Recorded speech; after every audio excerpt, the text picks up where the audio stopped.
ఖమ్మంలో ముగ్గురు మంత్రులున్న అభివృద్ధి శూన్యమని తెలంగాణ జాగృతి వ్యవస్థాపక అధ్యక్షురాలు కల్వకుంట్ల కవిత అన్నారు. జాగృతి జనంబాటులో భాగంగా ఉమ్మడి ఖమ్మం జిల్లా పర్యటనలో నేడు నగరంలోని శ్రీ హోటల్ నందు జిల్లా జాగృతి ఆధ్వర్యంలో విలేకరుల సమావేశం నిర్వహించారు. ఈ యొక్క సమావేశంలో రాష్ట్ర నాయకులు మరియు జిల్లా నాయకులు వివిధ మేధావి వర్గాలు పాల్గొన్నారు. ఓవరాల్ గా ఖమ్మంకి ఒక యూనివర్సిటీ లేకపోవడం అనేది పెద్ద లోటుగా ఉన్నది. ఖమ్మంకి యూనివర్సిటీ సాధించుకోవాలి. ముగ్గురు మంత్రులు ఉన్నటువంటి ఈ జిల్లాలో ఒక యూనివర్సిటీ తీసుకొస్తే మీ పేరు నిలబడిపోతుందని ఈ సందర్భంగా మంత్రుల్ని కూడా నేను డిమాండ్ చేస్తా ఉన్నా. అయితే ఖమ్మం జిల్లాలో ఉన్న సమస్యలు ఏంది చెప్పమని ఎవరిని అడిగినా ఒకటే అంటున్నారు, పేరుకే ముగ్గురు మంత్రులు ఉన్నారు, ఒకరికొకరికి సమన్వయం లేదు. వీళ్ళు ఎవరేం చెప్తున్నారో అధికారులకు అర్థమైతే లేదు. అధికారుల మీద ఒత్తిడి తీవ్రమై అభివృద్ధి పనులు మాత్రం తగ్గుతూ ఉన్నాయని చెప్తా ఉన్నారు. ఒకటి. రెండు, ఏదైతే ఇందిరమ్మ ఇల్లు ఇస్తామని చెప్పి అధికారంలోకి వచ్చారో కేసీఆర్ గారు బీఆర్ఎస్ హయాంలో 5,34,000 రూపాయలు ఒక అర్బన్ హౌస్కి ఇచ్చేవాళ్ళు. ఇప్పుడు వీళ్ళేం చేసిర్రు, కాంగ్రెస్ పార్టీ వచ్చిన తర్వాత దాన్ని 34,000 కట్ చేసి 5 లక్షలకే ఇందిరమ్మ ఇల్లు అని చెప్పారు. ఓకే, దాంట్లోంచి ఏం చేసిండ్రు, ఇప్పుడు 75,000 NREGS మహాత్మా గాంధీ ఉపాధి హామీ పథకం కింద దాన్ని అటాచ్ చేసిర్రు. దాంతో ఏమైతుంది, ఇల్లు కట్టుకునే వాళ్ళకి ఆ 75,000 రాకుండా పోతున్నది. కాబట్టి ఇల్లు ఎవరికైతే వచ్చింది కూడా కాంగ్రెస్ వాళ్ళకే ఇచ్చుకున్నారు, కార్యకర్తలకు. ఆల్మోస్ట్ ఎవ్రీ విలేజ్ లో 5-10 మందికి వాళ్ళకే ఇచ్చుకున్నారు. కానీ వాళ్ళ కాంగ్రెస్ కార్యకర్తలకు కూడా ఆ చివరి బిల్లు రాకుండా ఉండిపోతున్నది, ఇబ్బంది జరుగుతూ ఉంది. కాబట్టి ఇందిరమ్మ ఇండ్ల మీద స్పెషల్ గా ఒకసారి రివ్యూ చేయాలని చెప్పి నేను ఇక్కడ ఉండేటటువంటి మంత్రివర్యులందరినీ కూడా కోరుతా ఉన్నాను. మరి ఖమ్మం టౌన్ లో మొత్తంగా కూడా మొన్న మున్నేరు వరద వచ్చిన తర్వాత మునిగిపోయినటువంటి కాలనీలు ఉన్నాయి. ప్రత్యేకించి పేదవాళ్ళు ఉండే కాలనీలు కొన్ని ఉన్నాయి. వాటిని త్వరితగతిన రీటైనింగ్ వాళ్ళు కంప్లీట్ చేసి, మరి ఎస్పెషలీ బొక్కలగడ్డ లాంటిది, పద్మావతి నగర్ లాంటిది, వెంకటేశ్వర నగర్, మోతీ నగర్ ఇట్లాంటి వారిని ఆదుకోవాలని చెప్పి నేను డిమాండ్ చేస్తా ఉన్నాను.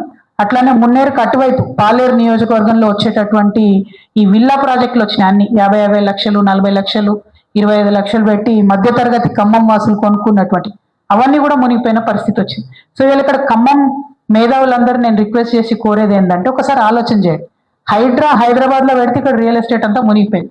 దాంతో చిన్న రియల్ ఎస్టేట్ వ్యాపారులు, ఏజెంట్లు, పార్ట్ టైం రియల్ ఎస్టేట్ చేసుకునేటటువంటి అనేక మంది మిత్రులు వారందరూ కూడా నష్టపోయినటువంటి పరిస్థితి.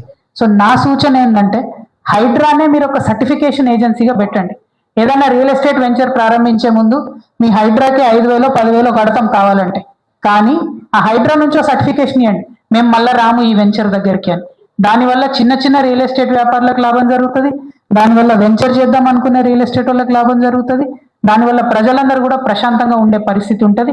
హైడ్రాను పాజిటివ్గా వాడుకోవాలి ప్రభుత్వం అని చెప్పి నేను డిమాండ్ చేస్తా ఉన్నాను. అదేవిధంగా మరి గ్రనైట్ పరిశ్రమ చూసుకున్నట్టయితే చాలా సంక్షోభంలో ఉన్నది. వారికి బీఆర్ఎస్ వచ్చిన తర్వాత ట్యాక్స్ పెంచితే, కాంగ్రెస్ వచ్చిన తర్వాత దాన్ని ఇంకా డబుల్ చేసిండ్రు.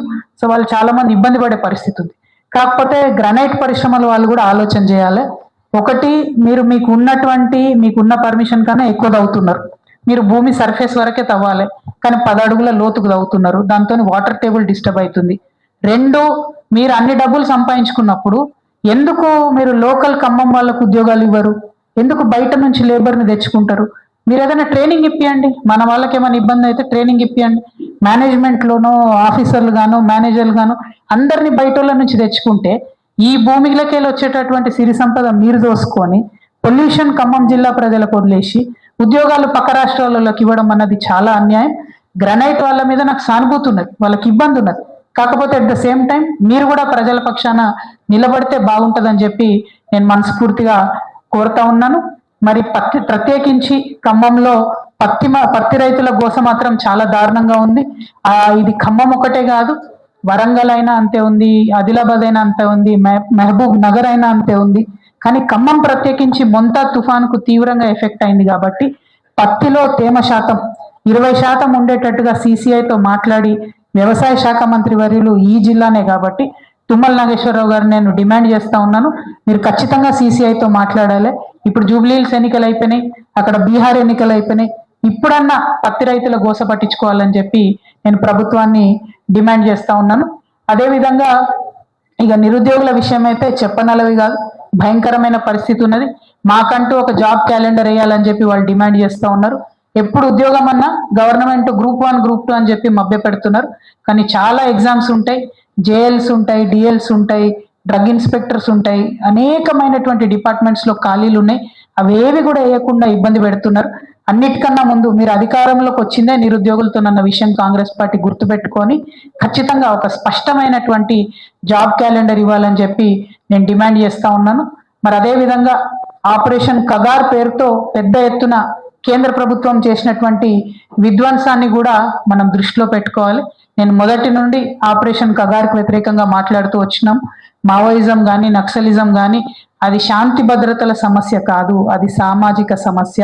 దాన్ని అదే కోణంలోంచి చూడాల్సినటువంటి అవసరం ఉంటుందన్న విషయాన్ని భారతీయ జనతా పార్టీ గుర్తుపెట్టుకుంటే మంచిది. ఇంకొక మాట కూడా నేను విజ్ఞప్తి చేస్తా ఉన్నా. మనము ఒక పక్క బీఆర్ఎస్, ఒక పక్క కాంగ్రెస్ కొట్లాడుకొని రాష్ట్ర ప్రజలందరం కూడా బీజేపీని వదిలేస్తున్నాం. మనం యాక్చువల్గా పత్తి కొనాల్సిన బాధ్యత ఎవరిది? పత్తిలో తేమ శాతం డిసైడ్ చేయాల్సిన బాధ్యత ఎవరిది? భారతీయ జనతా పార్టీ నాయకులు తప్పించుకొని తిరుగుతూ ఉంటారు. ఇక్కడ పెద్దలు పొంగులేటి సుధాకర్ రెడ్డి గారు ఉన్నారు ఇప్పుడు బీజేపీలో, ఇఫ్ ఐఎమ్ నాట్ రాంగ్. అదేవిధంగా 8 మంది ఎంపీలను ఇచ్చినాం మనం. వాళ్ళు ఒక్కరు కూడా ఒక్కరోజు మాట్లాడతలేరు. బీసీలకు అన్యాయం చేసేది బీజేపీ పార్టీయే, అయినా ఒక్క బీజేపీ ఎంపీ మాట్లాడాడు. పత్తి రైతులకు అన్యాయం చేసేది ఇవాళ వాళ్ళే, అయినా ఒక్క బీజేపీ ఎంపీ మాట్లాడరు. నేను డిమాండ్ చేస్తా ఉన్న బీజేపీ ఎంపీలను, పత్తి రైతులకు తేమ శాతం పెంచేటటువంటి ప్రాథమిక బాధ్యత మీదే ఉంది.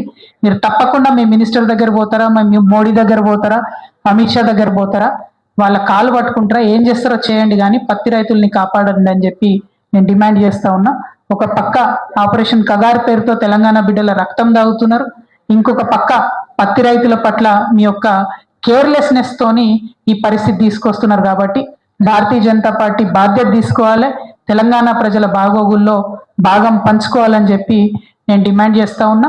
మరి ఖమ్మం జిల్లాలో ఉండేటటువంటి ప్రజలకు, మిత్రులకు మీరు జనంబాట కార్యక్రమంలో మిమ్మల్ని ఆదరించి ఎక్కడికి వెళ్తే అక్కడ సమస్యల గురించి సావధానంగా మాకు వివరించినందుకు మీ అందరికీ మనస్ఫూర్తిగా ధన్యవాదాలు తెలియజేస్తున్నాను. Thank you. జై తెలంగాణ, జై తెలంగాణ.